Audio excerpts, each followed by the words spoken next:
Dengan garis pantai sepanjang 81.000 km atau terpanjang kedua di dunia, Indonesia memiliki beragam jenis biota laut.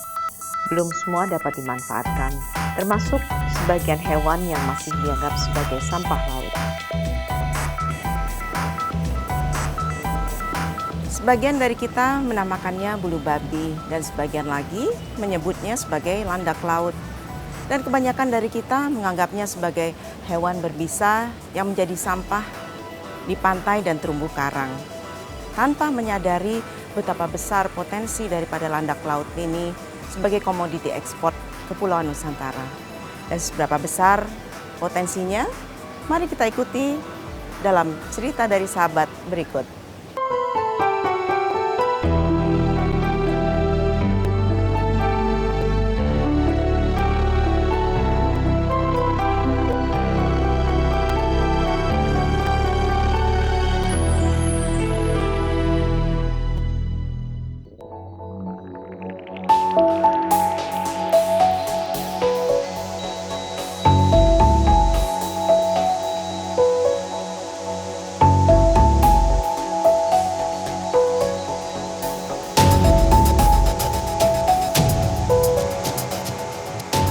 Kepulauan Seribu di Teluk Jakarta pada dasarnya adalah gugusan pulau dengan terumbu karang yang dibentuk oleh biota koral.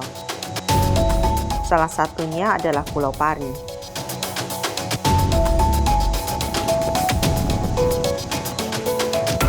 Luasnya sekitar 40 hektar dan dihuni oleh tidak lebih dari 700 jiwa. Antara tahun 1999 hingga 2003, warga Pulau Pari tidak hanya melaut untuk menangkap ikan, tapi juga mencari penghasilan tambahan sebagai petani rumput laut.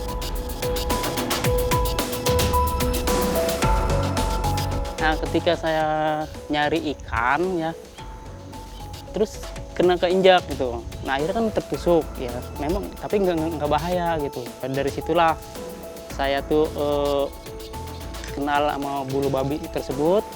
Ya, dari semenjak saya ngejaring nginjak itu, saya kenal dari situ. Nah, kebetulan pas saya nginjak itu ya udah kan akhirnya saya bawa ke pesisir laut, pesisir pantai. Ya udah dipiara gitu di tris ya, di kolam kecil ya.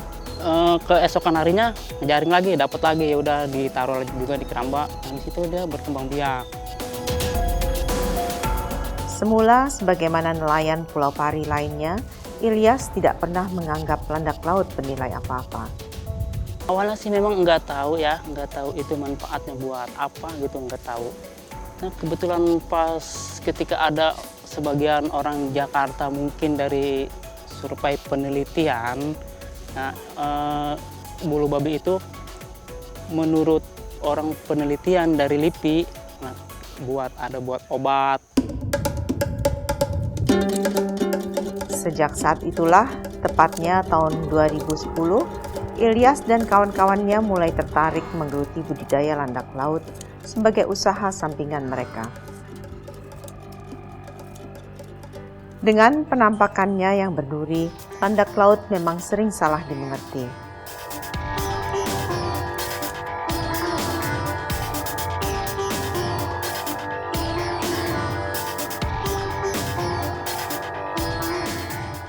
Selain pemukiman nelayan di Pulau Pari, juga terdapat tempat penelitian oceanografi yang didirikan oleh Lembaga Penelitian dan Ilmu Pengetahuan Indonesia atau LIPI untuk mempelajari berbagai hal terkait kehidupan dan kelestarian sumber daya alam laut, termasuk meneliti landak laut.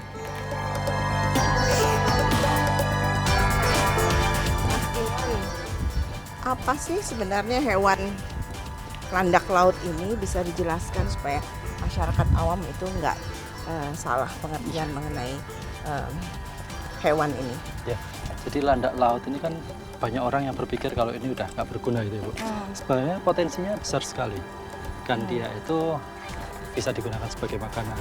Kemudian dia juga berfungsi untuk menyeimbangkan ekosistem di laut, seperti itu. Terus penyebarannya di Indonesia, luasan penyebarannya dan ada jenis-jenisnya? Benar, Bu.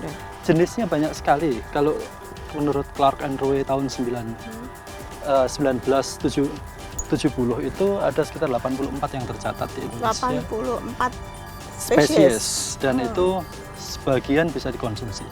Memang. Jadi maksudnya sebagian ada juga yang nggak bisa dikonsumsi. betul gitu. sekali. Ada yang memang tidak bisa dimanfaatkan. Tapi mereka memiliki fungsi secara ekologis. Jadi tetap penting bagi alam.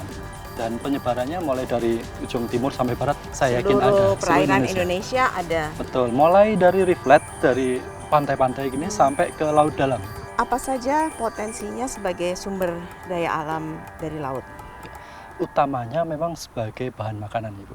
Jadi bagi manusia itu dikenal, kalau di Jepang kita tahu ada uni. Uni. Betul Ibu. Itu kan terkenal sekali dan harganya mahal kita tahu. Sedangkan Indonesia ini kan potensinya luar biasa sekali untuk landak laut ini.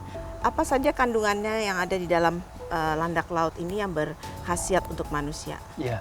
Jadi kita sudah melakukan penelitian banyak yang diteliti oleh para peneliti terdahulu bahwa kandungan dari telur bulu babi ini atau landak laut ini itu memiliki banyak sekali vitamin A, vitamin B, kemudian EPA DHA yang berguna untuk otak, juga untuk asam amino esensial yang dibutuhkan oleh tubuh untuk membentukkan protein dan sebagainya. Jadi ya dipercaya juga sebagai obat oleh masyarakat tradisional seperti itu. Apa saja harus diperhatikan dalam membudidayakan landak laut ini? Iya, jadi faktor utama memang untuk budidaya landak laut itu ketersediaan pakan memang. Jadi jenis pakan itu ternyata juga bisa menentukan kualitas dari telur landak laut ini. yang Pakan dikonsumsi. itu maksudnya yang disediakan oleh alam atau kalau budidaya kita yang memberikan Betul sekali. makanannya itu? Betul sekali, betul sekali seperti itu. Dan yang kedua itu faktor lingkungan. Bagaimana kualitas perairan? Oh harus Karena, harus yang bersih juga atau dia betul. Memang itu bukannya tergantung. landak laut itu adalah binatang yang katakanlah jorok apa gimana gitu ya, bisa Iya. hidup di perairan Iya, kotor juga jadi bisa kan? Tergantung spesies. Ada yang memang dia booming di habitat yang sudah rusak, tetapi ada banyak juga yang membutuhkan kualitas air yang bagus sebenarnya. bersih gitu, perairan yang bersih. Betul sekali. Kalau tercemar itu malah kadang-kadang ya sedikit sekali jenisnya seperti itu. Dan Mungkin itu apa membedakan kualitas dari apa namanya dalamnya itu telurnya itu Telurnya. sendiri. Betul, betul sekali. Jadi juga apa gonat. Gonat, Kita bilangnya sebagai gonat ya. Jadi kalau kita ingin kualitas yang bagus, tentu saja lingkungannya juga harus kita jaga seperti itu. Jenis landak laut amatlah banyak. Landak laut yang dibudidaya nelayan Pulau Pari adalah jenis yang biasa hidup di gugusan Kepulauan Seribu, yakni yang berduri panjang dan hitam. Sampai 2-3 dasawarsa silam mungkin tidak terbayangkan bahwa landak laut yang selama ini kita hindari karena durinya berbisa, kini justru dibudidayakan dalam suatu peternakan khusus. Seperti apa peternakannya? Mari kita lihat bersama.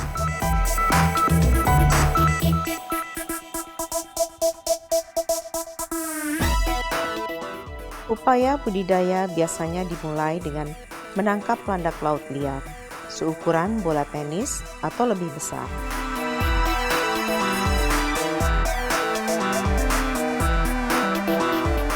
Landak laut liar lalu ditampung dalam keramba. Awalnya nelayan Pulau Pari memanfaatkan bekas keramba ikan kakap sebagai tempat budidaya landak laut. Kita buat keramba itu sendiri yang sekarang itu berukuran 5 kali 10 tuh, yang tingginya 3 meter. Keramba tersebut kita isi 1.000 sampai 4.000 ekor. Seminggu sekali kita kontrol. Kita nggak sempat ngasih makan. Dia bisa makan pasir atau batu-batuan di situ sini. Pakan utama landak laut adalah lamun dan Glacilaria liar. Budidaya landak laut atau bulu babi itu sederhana banget gitu ya. Tidak selalu kita fokus misalnya satu orang kita bagian, enggak juga seperti itu sih.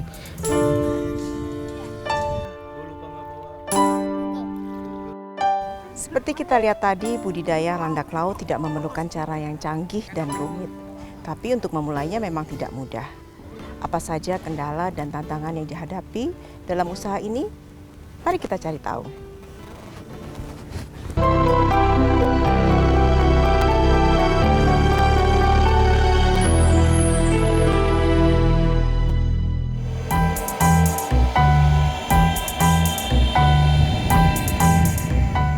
Landak laut yang semula dianggap sampah mulai dilirik para nelayan Kepulauan Seribu sebagai salah satu biota laut yang bermanfaat dan memiliki nilai ekonomi tinggi.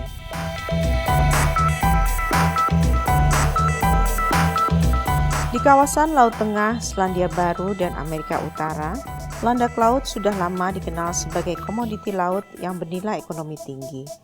Di Asia, masyarakat Korea, Tionghoa, dan Jepang juga terbiasa mengkonsumsi landak laut. Di Jepang, sebagai konsumen terbesar, landak laut biasa disajikan sebagai pelengkap kuliner sushi dan sashimi yang dihidangkan mentah. Di berbagai negara, misalkan Amerika, sudah dari tahun 60-an mereka sudah membangun industrinya gitu. Nah, kitanya nih yang agak telat nih gitu untuk melihat ini sebagai potensi, melihat ini sebagai peluang untuk ya dimanfaatkan. Bagian landak laut paling bernilai adalah telurnya atau yang disebut gonad. Nilai protein dan lemaknya amat tinggi, tidak heran jika harganya pun mahal.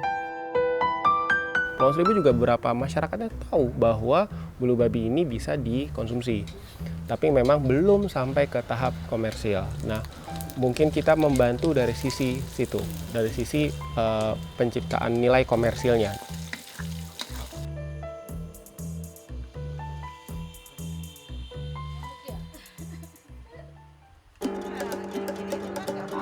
Yuri Pratama, seorang pemuda Jakarta, adalah pendiri komunitas Urchin Indonesia. Kegiatannya terfokus pada bisnis yang menekankan prinsip kebersamaan dengan memaksimalkan potensi maritim, khususnya landak laut. Kerjasamanya modelnya kayak itu dia, kelompok-kelompok, masing-masing pulau itu ada kelompok-kelompoknya. Variatif, maksudnya nggak semua pulau mengadopsi pola yang sama juga. Apa sih ada pengalaman unik yang dialami dalam pengembangan landak laut ini? Pengalaman unik ya Bu ya? Waduh, pengalaman unik banyak. Tapi yang paling unik yang saya rasakan sebenarnya Kepulauan Seribu masih terbiasa dengan pola hidup nelayan tangkap. Jadi belum sampai beralih sepenuhnya kepada nelayan budidaya. Gitu. Jadi itu yang perlahan-lahan lah kita upayakan perlahan-lahan, karena nggak mungkin kita mengubah gaya hidup, pola hidup, siklus ekonomi seseorang atau masyarakat bahkan. Ada yang mengira bahwa kita cuma buang-buang waktu, buang-buang tenaga. Jadi pengalaman ini waktu awal-awal pendirian itu untuk betul, meyakinkan masyarakat bahwa sangat bulu sulit. babi ini punya Betul. nilai komersial yang tinggi Betul. ya. Seberapa modal awal untuk memulai budidaya landak laut ini? Wah, kalau bicara bisnis pasti bicara modal. Nah, kalau modal sebenarnya bisa seminim mungkin sebenarnya. Bayangkan dari satu keramba ukurannya nggak usah besar-besar, 4x6 saja. Itu yang kita keluarkan mungkin hanya sekitar 2 atau 3 juta. Jadi Omsetnya jadi berapa Nah, tuh dalam berapa lama sih itu? omsetnya, kalau omsetnya kan tergantung musim panen Bu. Setahun kita bisa 2 kali. Nah, kalau untuk yang Kepulauan Seribu ya, jadi sekali lagi masing-masing daerah itu bisa berbeda-beda. Durasi musimnya juga berbeda. Jadi kalau yang di Kepulauan Seribu ini misalkan ini sebenarnya April ini sudah mulai masuk masa panen. Lalu nanti ada lagi Agustus, September.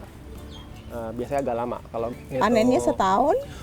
Satu tahun itu bisa 2 kali. 2 kali. Dua kali. Jadi ada 2 kali masa panen untuk yang Kepulauan Seribu. Jadi dapatnya dalam 2 tahun, katakanlah 2 tahun atau 3 tahun.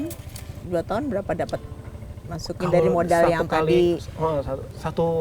Dalam satu periode itu, kalau pas season itu paling enggak kita bisa 10.000 sampai 15.000 ekor, ekuivalen ke hampir 500 kilo. Untuk yang fresh ya sifatnya. Kalau untuk di dried berarti kurang lebih ada 200 kiloan.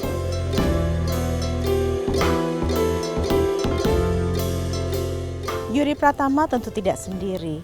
Di Kepulauan Seribu, upaya budidaya landak laut tidak mungkin bisa berkembang tanpa upaya kelompok nelayan setempat.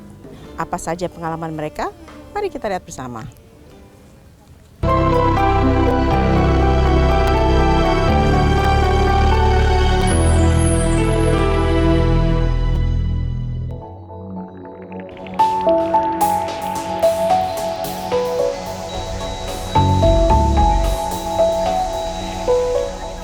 Pulau Pari, telur landak laut bukanlah menu sehari-hari.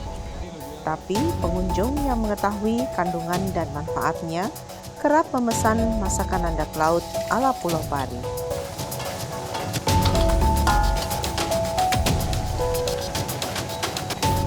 Sudah pernah makan landak laut? Penasaran bagaimana rasanya? Yuk kita lihat bagaimana mereka memasaknya di sini.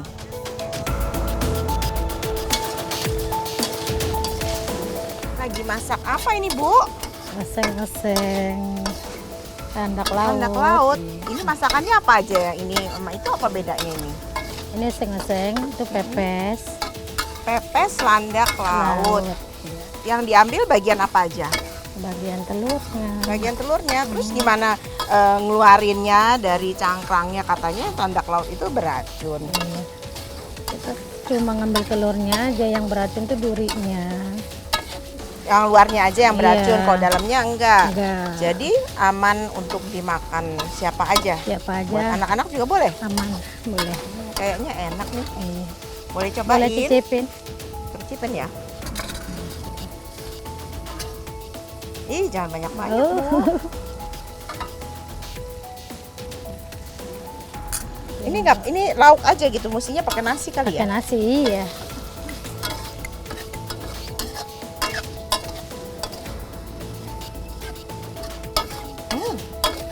Enak.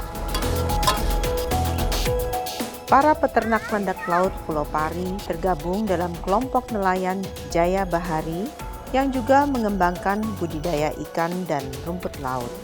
Ketuanya adalah Ujang Jabar. Ujang Jabar yang lahir di Pulau Pari 50 tahun silam pernah meraih penghargaan sebagai petani berprestasi pada tahun 2007. Ujang, sejak kapan kelompok peternak landak laut ini di Pulau Seribu ini mulai berdiri? Sejak 2010, Bu. Berapa banyak warga yang ikut beternak landak laut ini? Masih satu kelompok, Bu. Cuma satu kelompok iya, aja. Kelompok kami sekitar 8 sampai 10 orang. Masih 10 orang. Tapi udah maju ya dari berdirinya sampai sekarang tuh maju ya, Pak? Ya maju sih belum gitu. Jadi Nah. artinya cuman kita coba Hmm. sampai sejauh mana budidaya landak laut ini gitu kan. Terus berapa besar produksinya landak laut ini dari kelompok Bapak? Kita coba pernah 100 kilo per bulan. Per bulan 100 kilo. Kali, kering. Kalau kering kali berapa tuh harganya per kilo? 100.000. 100.000. Iya. Jadi tapi udah lumayan ya, udah. Lumayan gitu. Untungnya berapa persen tuh? Apa saja sekarang yang bisa dinikmati oleh kelompok Bapak dari beternak landak laut ini? Apakah ini merupakan penghasilan utama atau penghasilan tambahan? Untuk sementara ini kita cuman penghasilan tambahan aja, Bu.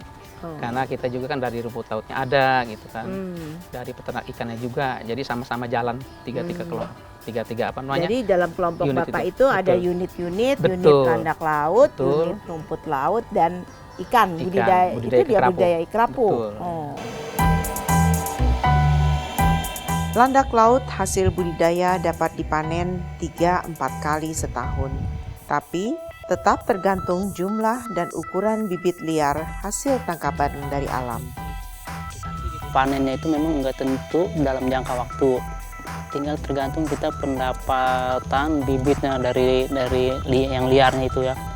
Kalau memangnya kita dapatnya besar, ya bisa 1 bulan juga panen gitu.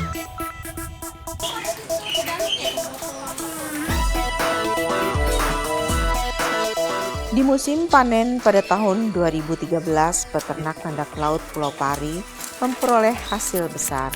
Keramba-keramba mereka menghasilkan tidak kurang dari 100 kg telur landak laut.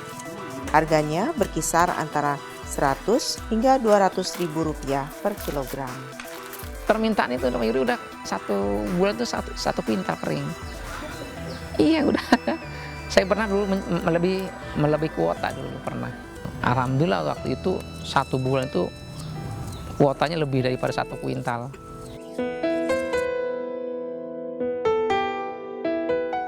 Sebagian besar dari hasil panen landak laut Pulau Pari dijual untuk kebutuhan farmasi dalam negeri. sebagian lagi diekspor. Kalau yang fresh kita sempat ke Singapura, network kita yang di Makassar juga sempat kemarin ke Taiwan. Kalau untuk farmasi masih domestik, jadi kalau untuk produknya sendiri, kan kalau untuk yang farmasi kita sifatnya B2B, jadi masih sifatnya kita supply, kita jadi supplier.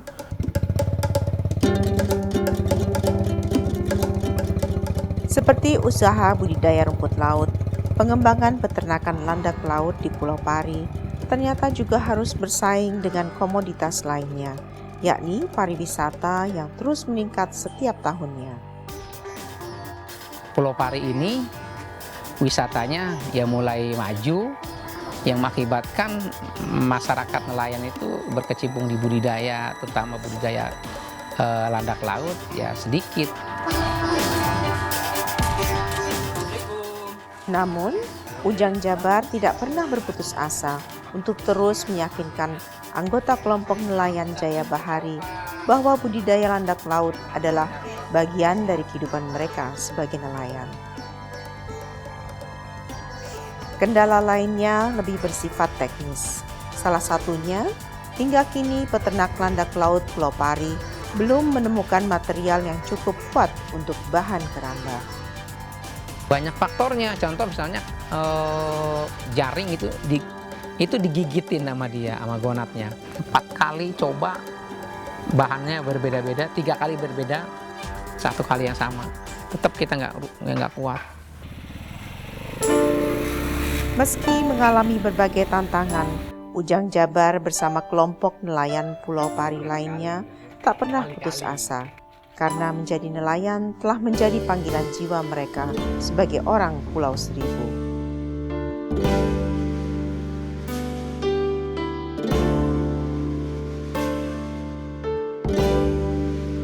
Jadi begitulah budidaya landak laut di Kepulauan Seribu membuktikan bahwa tidak semua yang selalu kita hindari karena beracun dan dianggap hewan tidak berguna tidak bisa memberikan manfaat. Bahkan ternyata bisa menjadi komoditi ekspor yang sangat luar biasa. Saya rasa yang dibutuhkan adalah semangat dan kesungguhan untuk mengeksplorasi kekayaan alam yang ada di negeri kita, seperti yang ditunjukkan oleh para peternak landak laut yang ada di Kepulauan Seribu.